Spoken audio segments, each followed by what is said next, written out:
আবারও শাহরুখ খান এবং দীপিকা পাদুকোন একসাথে। শাহরুখ খানের পরবর্তী ছবি যার টাইটেল হচ্ছে কিং, সেই ছবিতে দীপিকা পাদুকোন থাকতে চলেছে। পিঙ্ক ভিলার লেটেস্ট রিপোর্ট থেকে এমনটা জানা গেছে। তবে পিঙ্ক ভিলার রিপোর্টে বলা হয়েছে দীপিকা পাদুকোন ছবির জন্য 10 থেকে 12 দিন শুট করবেন। তার মানে ছবিতে দীপিকা পাদুকোনের এক্সটেন্ডেড ক্যামিও রোল থাকতে চলেছে। ওই রিপোর্টে এটাও বলা হয়েছে কিং ছবির শুটিং শুরু হবে মে মাসের 18 তারিখ থেকে এবং দীপিকা পাদুকোন তার পোর্শনে শুটিং করবেন অক্টোবর মাসে। এমনকি সামনের বছর অর্থাৎ 2026 সালের অক্টোবর থেকে ডিসেম্বর মাসের মধ্যে ছবিটা রিলিজ হতে পারে। ছবির মিউজিক কম্পোজ করবে সচিন জিগার এবং ছবির ব্যাকগ্রাউন্ড স্কোর কম্পোজ করবে অনিরুদ্ধ। শাহরুখ খান এবং দীপিকা পাদুকোন একসাথে যতগুলো ছবিতে অভিনয় করেছে সব ছবি কিন্তু বক্স অফিসে তাবড়তোড় ব্যবসা করেছে। Om Shanti Om box office verdict blockbuster, Chennai express box office verdict blockbuster, happy new year box office verdict superhit, Pathaan box office verdict all time blockbuster, Jawan যদিও বা জওয়ান ছবিতে দীপিকা পাদুকোনের এক্সটেন্ডেড ক্যামিও রোল ছিল তবে একসাথে তো অভিনয় করেছে, সেই ছবিরও box office verdict all time blockbuster. এখন দেখার বিষয় কিং ছবির বক্স অফিস ভার্ডিক্ট কি হয়। প্রসঙ্গত শাহরুখ খান এবং দীপিকা পাদুকোন ছাড়াও কিং ছবিতে অভিষেক বচ্চন, সুহানা খান, অভয় বর্মা,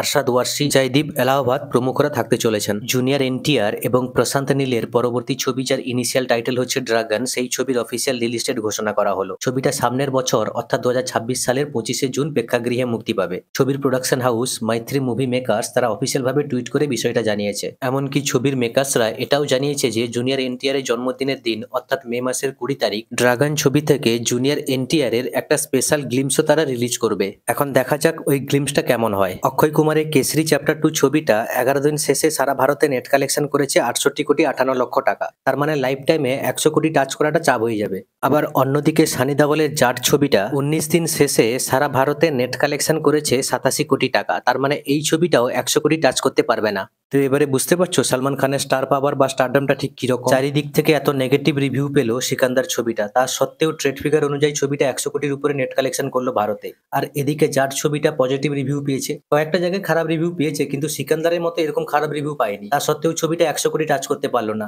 আর অন্যদিকে অক্ষয় কুমারের কেসরি 2 ছবিটা প্রায় সব জায়গা থেকে পজিটিভ রিভিউ পেলো, তার সত্ত্বেও ছবিটা 100 কোটি টাচ করতে পারবে না। এরপরেও যে সালমান খান কেন ভালো ছবি করছে না, ভালো পরিচালকদের সাথে ছবি করছে না, সেটা একমাত্র উপরওয়ালাই ভালো করে বলতে পারবে। সিকান্দার, কিসি কা ভাই কিসি কি জান, এই ছবিগুলো চারিদিক থেকে নেগেটিভ রিভিউ পেয়েছিল, তার সত্ত্বেও ট্রেড ফিগার অনুযায়ী ছবিগুলো ভারতে 100 কোটির উপরে নেট কালেকশন করেছিল। তাহলে সালমান খান যখন ভালো ছবি করবে, একদম পুরোপুরি ভালো ছবি না করেও যদি তুলনামূলকভাবে ভালো ছবি করে, সেক্ষেত্রে 300-400 কোটি নেট কালেকশন করাটা তো সালমান খানের কাছে ব্রেকফাস্টের মতো হবে। আর বজরঙ্গি ভাইজান বা সুলতান টাইপ যদি ছবি চলে আসে, দেন স্কাই ইজ দ্য লিমিট। এখন আশায় মরে চাষা, অ্যাজ এ সিনেমা লাভার আমরা সবাই চাই সালমান খান ভালো ছবি করুক, কিন্তু সালমান খান তো সালমান খান, টোটালি আনপ্রেডিক্টেবল একজন মানুষ। Let's hope for the best. আশা রাখবো সিকান্দারের মতো ছবি করার পর সালমান খানের হুঁশ ফিরবে, ভালো ছবি করবে, ভালো পরিচালকদের সাথে ছবি করবে। এখন সালমান খানের পরবর্তী ছবির অ্যানাউন্সমেন্টের দিকেই সবকিছু ডিপেন্ড করছে।